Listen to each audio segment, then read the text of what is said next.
Paris is filled with breathtaking landmarks, world-class museums, and charming streets just waiting to be explored. But with so much to see and so much to do, planning the perfect 4-day itinerary can feel overwhelming. If you're like us, you don't want to miss out on the key sites or waste time commuting and feeling rushed. Then we need a plan that balances must-see attractions with the time to soak in the city's charm. So based on our personal experience from the last 25 years visiting the city, in this video, we'll show you our perfect Paris itinerary, including a day trip to Versailles. Allez, on y va. Okay, let's start with day one. Chances are you're feeling the effects of jet lag, and you're probably tired after flying for 8 to 10 hours. So we're gonna take it easy today. If you arrived in Charles de Gaulle, we recommend booking the fast-track meet and greet to escort you through customs and out to your driver. We tried it about a month ago, and it was very nice to be escorted right from outside the plane to our driver. So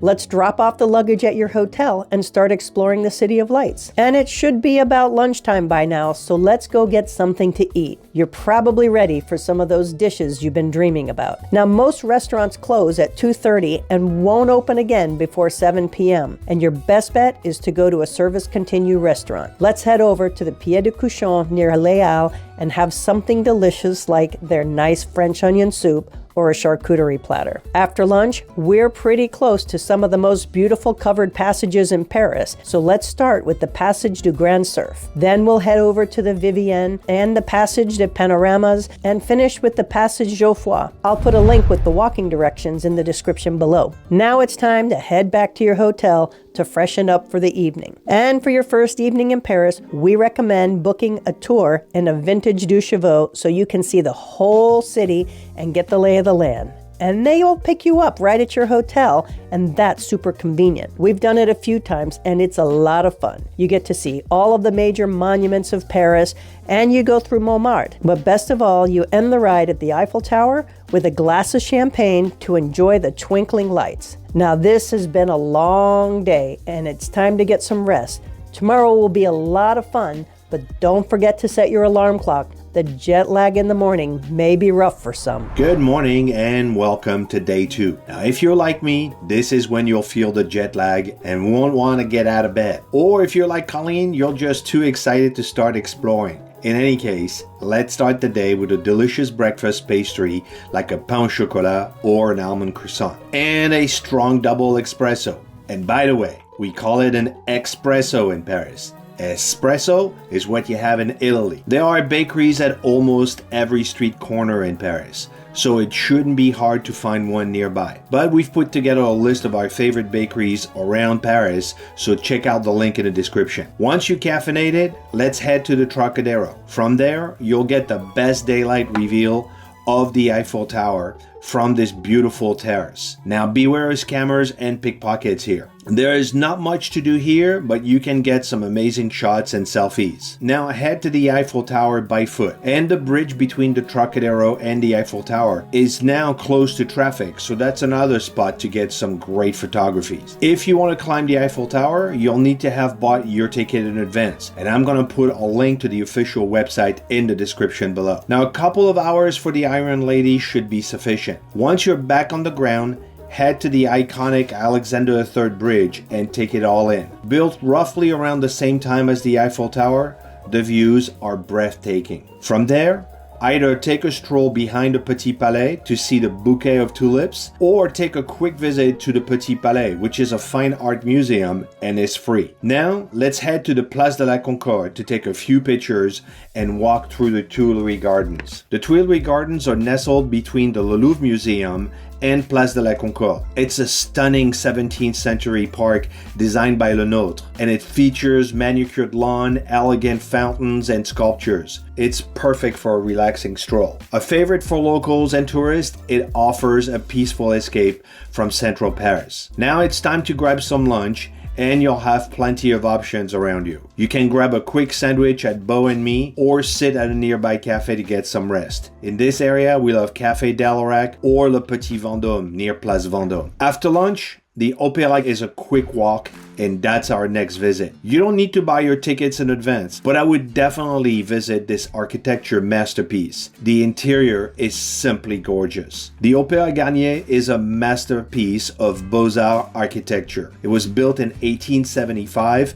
It features a grand marble staircase, gilded ceilings, and Marc Chagall's stunning auditorium fresco. Known as the inspiration for the Phantom of the Opera, it offers guided tours and world-class performances, making it a must-visit cultural gem. After the opera, you are next door to the famous Galeries Lafayette, and even if you're not in the mood for shopping, access to the rooftop is free and the views are exceptional. From there, depending on how tired your feet are, either take the metro line 12 to Montmartre or hail a cab and head to the Abbesse Plaza in the heart of Montmartre. Here, you'll find plenty of cafe and ice cream shops and Le Mur des Je t'aime. Now, beware of scammers and pickpockets in Montmartre. We're always on guard and we make sure our pockets and bags are zipped. From here, let's go up to Place du Théâtre. You can go the long way without steps or the short way via the stairs. It's really up to you. Place du Théâtre is the plaza with all the painters and artists and a fun place to visit. Next, head to the Sacré-Cœur and take in the view. If you have the energy, the views from the top of the church are breathtaking. Now, this has been a long day and it's time for dinner. Be careful, you have a lot of tourist traps on the hill, especially around Place du Théâtre and the Sacré-Cœur. Our favorite restaurants here are Boîte aux Lettres, the Oz Bistro, and the Sanglier Bleu. In any case, you'll need a reservation for all three of those restaurants, so make sure you do that before you leave in the morning. After dinner, I'd recommend you take a taxi or an Uber back to your hotel. Your feet need a rest, and tomorrow's another full day of sightseeing. By the way, if you want a copy of our itinerary, you can download it in a printable PDF format. I've put a link in the description, or you can use the QR code right here. And it will be free until March 1st, so take advantage of that. Now, some of you may prefer to have someone help you create a customized and personalized itinerary. If that's what you're looking for,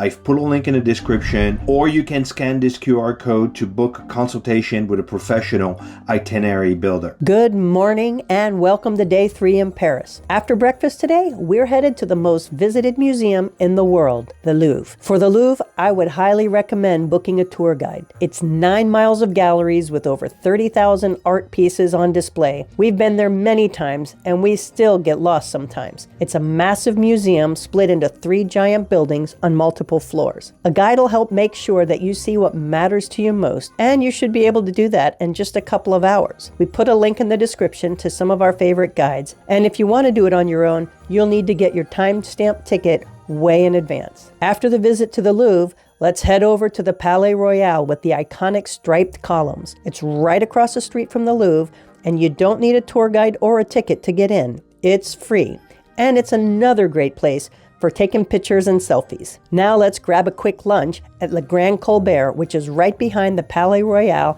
and it's the one that was made famous in the movie with Jack Nicholson, Something's Gotta Give. After lunch, we'll walk over to the Église Saint-Eustache near Les Halles. This area can be a little bit sketchy, but we've never had a problem there. The Le Coute head statue is always a fun place to take photos. From here, let's head to the Tour Saint-Jacques near Châtelet. And if you have time to climb to the top of the tower, that view is amazing. Just a block away from there is the Hôtel de Ville, and the Hôtel de Ville in Paris is the city's historic town hall, and it serves as the official building for the mayor of Paris. From here, we'll head down to Rue de Rosiers. Rue de Rosiers is in the heart of Paris's historic Jewish quarter in Les Marais. It's lined with charming boutiques, bakeries, and street food vendors, and it blends old world charm with a vibrant modern atmosphere. Its cobblestone streets and rich cultural history make it a must-visit spot. And from there, you're just a few blocks away from Place des Vosges. Now, Place des Vosges is the oldest planned square in Paris. It's a beautifully symmetrical 16th century gem in Les Marais, surrounded by red brick townhouses with elegant arcades,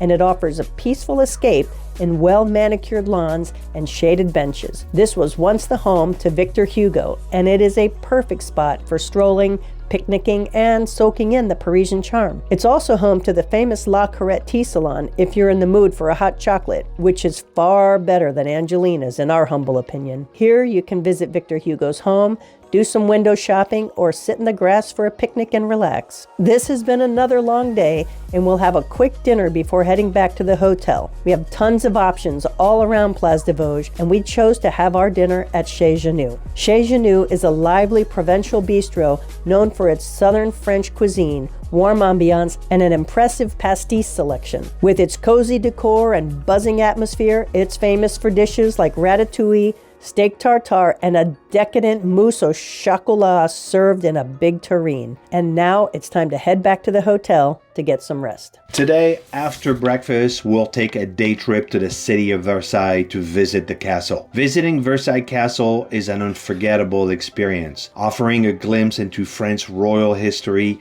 and extravagant architecture. It's just 40 minutes from Paris. The Palace of Versailles is renowned for its Hall of Mirrors, the opulent royal apartments, and the intricate gardens designed by Le Nôtre. Arrive early to avoid the long line, but that's another attraction where we would recommend a guided tour for deeper insights. The gardens, fountains, and sculptures are perfect for a leisurely stroll or a bike ride. Now, don't miss the Grand Trianon or Marie Antoinette's estates, where the Queen sought refuge from the court life. After visiting the castle, it's time to head back to Paris, and our first stop will be the Arc de Triomphe. And if you have the energy to climb the 284 steps to get to the top, the 360-degree view of Paris is spectacular. The Arc de Triomphe honors those who fought for France, especially during the Napoleonic Wars. The massive structure adorned with intricate carvings and statues. Beneath it lies the tomb of the unknown soldier, symbolizing national remembrance. Next, we'll walk down the famous Avenue des Champs-Élysées. The Champs-Élysées is Paris' most famous avenue, stretching from the Arc de Triomphe all the way to Place de la Concorde. It's lined with luxury boutiques, cafes, and theater, and it's a hub for shopping, dining, and culture. And it's also very expensive, so check out the price before you sit down and order drinks. Now, to wrap up your day, I'd recommend having a dinner cruise on the Seine River. The options range from luxury cruises with live music to more casual bistro-style boats, and our favorite one is Le Calife, which is docked across from the Louvre. A dinner cruise on the Seine River is one of the most romantic and unforgettable experiences in Paris. As you glide past the iconic landmarks like the Eiffel Tower, Notre Dame, le Louvre, and the Pont Alexandre III, you'll enjoy a gourmet multi-course meal with fine wine, all while soaking in the illuminated cityscape. Most cruises last 2 to 3 hours, offering panoramic glass windows or open-air decks for the best views. Whether celebrating a special occasion or simply indulging in Parisian elegance, a Seine dinner cruise combines fine dining, stunning scenery, and magical ambience, making it a perfect night out in the city of light to wrap up your 4-day itinerary in Paris. In this video, we showed you the ultimate 4-day itinerary to visit Paris. And next, I would watch this video about the top 20 day trips you can take from Paris.